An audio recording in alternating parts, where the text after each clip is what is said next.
নমস্কার, কেমন আছেন সবাই? আমি নিশা। আমার একটি নতুন ব্লগে আপনাদেরকে অনেক অনেক স্বাগত জানাই। আজকের ব্লগটা এখানেই শুরু করলাম। আজকে শনিবার, ঘড়িতে বাজে ঠিক এখন রাত্রি 8টার মতো। মিষ্টুর কাকু এখন সরস্বতী মাকে নিচ থেকে ওপরে নিয়ে যাচ্ছে, ওপরেই পূজা হবে। সরস্বতী মাকে বাড়ি আনার সময় দোকান থেকেই মুখটা ঢেকে দেওয়া হয়েছিল, সেটাই এখন বাড়িতে এসে খোলা হলো। রাত জেগেই সাজানো গোছানো চলছে, আমাদের তো বইয়ের দোকান। মিষ্টুর কাকুও টিচার, স্টুডেন্টদেরকে পড়ায়, তাই সব দিক দেখে বই দিয়েই সাজিয়ে দেওয়া হলো। সাথে মিষ্টুর এই একটা কাকু রাত জেগে ঠাকুর সাজাচ্ছে, আর সাথে মিষ্টুর বাবাও আছে, কাকুও আছে। 1 বছর আগে আমার মিষ্টু এই সরস্বতী পুজোর দিনেই আমাদের বাড়িতে এসেছিল, আর তখন মিষ্টুর প্রথম এই বাড়িতে গৃহপ্রবেশ হয়েছিল। সরস্বতী পুজোর দিনেই যেহেতু মিষ্টুর গৃহপ্রবেশ হয়েছিল আমাদের এই বাড়িতে, তখন থেকেই আমরা সিদ্ধান্ত নিয়েছিলাম পরের বছর থেকে আমাদের বাড়িতে সরস্বতী পুজো করব। ঠাকুরের সামনেটা খুব সুন্দরভাবে রঙ্গোলি করা হয়েছে, পাশেই কয়েকজন মিলে ফল কাটছে পুজোর প্রসাদের জন্য। মিষ্টুর কাকুর কয়েকজন ছাত্রী মিলে বাড়ির সামনে থেকে চারপাশটাকে খুব সুন্দরভাবে সাজিয়ে তুলেছে। কোথাও কোথাও সুন্দরভাবে আলপনা দিয়েছে, তো কোথাও আবার খুব সুন্দরভাবে রঙ্গোলি বানিয়েছে। এই যে মিষ্টু বসে আছে আমাদের দোকানের সামনেটায়, ওখানে রঙ্গোলি করা হয়েছে খুব সুন্দরভাবে। রঙ্গোলিটা কেমন হয়েছে অবশ্যই তোমরা জানাবে। আমার মিষ্টুরও মনে হয় খুব ভালো লেগেছে, খুব খুশি। আর তার পাশে দোকানের রুমটার সামনে করা হয়েছে সুন্দর ডিজাইনের আলপনা। কেমন হয়েছে? এদিকে এখন রান্না বান্না চলছে, একদিকে তরকারি বানানো হচ্ছে, অন্যদিকে ময়দা মাখানো হচ্ছে লুচি হওয়ার জন্য।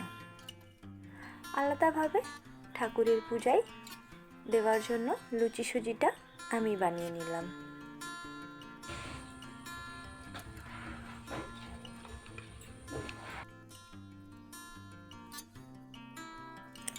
ঠাকুরমশাই এসে গেছে, এবার পুজো শুরু হবে, তাই মা ও মেয়ে রেডি হয়ে নিলাম। কেমন লাগছে আমাকে আর মিষ্টুকে?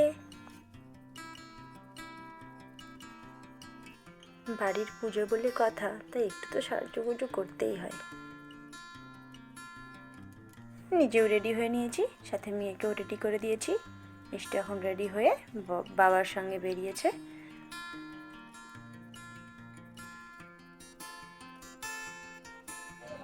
পূজা শুরু হবার আগে ঠাকুরের ঘট ডুবিয়ে নিতে হয়, তাই ঠাকুরমশাই ঠাকুরের ঘট ডুবিয়ে নিল। এই মেয়েগুলোকে দেখে খুব মন খারাপ করছে, কারণ আমারও মনে পড়ে যাচ্ছে সরস্বতী পুজোর দিনটা কতটা স্পেশাল। সকাল সকাল ঘুম থেকে ওঠা, ঠান্ডায় ঠান্ডায় স্নান করা, শাড়ি পরে সেজে গুজে রেডি হয়ে ঠাকুরের কাছে পুষ্পাঞ্জলি দেওয়া, তারপরে বন্ধু বান্ধবীদের সাথে স্কুলে যাওয়া, সারাদিন ঘোরা, খাওয়া দাওয়া, আরও কত কিছু। খুব মিস করি পুরানো সেই দিনগুলো, জানি ফিরে পাবো না, তাও ইচ্ছা হয়। এদিকে পূজা আরম্ভ হয়ে গেছে, ঠাকুরমশাই পূজা করতে শুরু করে দিয়েছে। অনেক স্টুডেন্টদের নেমন্তন্ন করা হয়েছিল, তাদের মধ্যে অনেকেই এসেছে, হাতে হাতে কাজ করে অনেকটা সহযোগিতা করে দিয়েছে। মিষ্টু সবাইকে দেখে বেশ খুশি, এই রুম থেকে ওই রুম, ওই রুম থেকে সেই রুম, নিজে নিজেই ঘুরে যাচ্ছে, খেলে যাচ্ছে। সারাদিনটা এইভাবেই কেটে গেল। আজকের ভিডিওটি এখান পর্যন্তই। ভিডিওটি ভালো লাগলে অবশ্যই লাইক, কমেন্ট, শেয়ার করে দিও, আর সাথে আমাদের চ্যানেলটিকে সাবস্ক্রাইব করে রেখো।